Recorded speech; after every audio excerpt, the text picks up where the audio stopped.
ನಮಸ್ತೆ, ನನ್ನ ಹೆಸರು ದೇವರಾಜ್ ಅಂತ, ತಂದೆ ಹೆಸರು ಜಯರಾಮ್ ಅಂತ. ನಾವು ಚಿಕ್ಕನಾಯಕನಹಳ್ಳಿ ಗ್ರಾಮದವರು. ಇಲ್ಲಿ ಸಾಲಿಗ್ರಾಮ ತಾಲೂಕು, ಮೈಸೂರು ಜಿಲ್ಲೆ.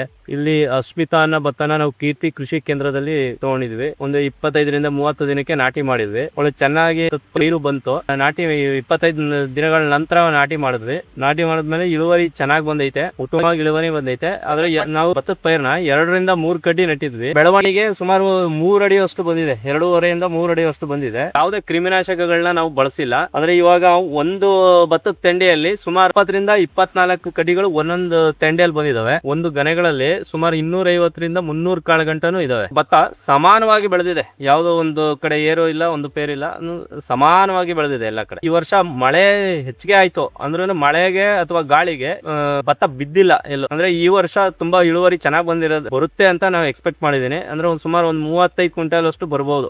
ಕಳೆದ ಬಾರಿಗಿಂತ ಈ ಸರಿ ಜಾಸ್ತಿ ಇದೆ. ಹರ್ಲಾಲ್ ಸೀಡ್ಸ್.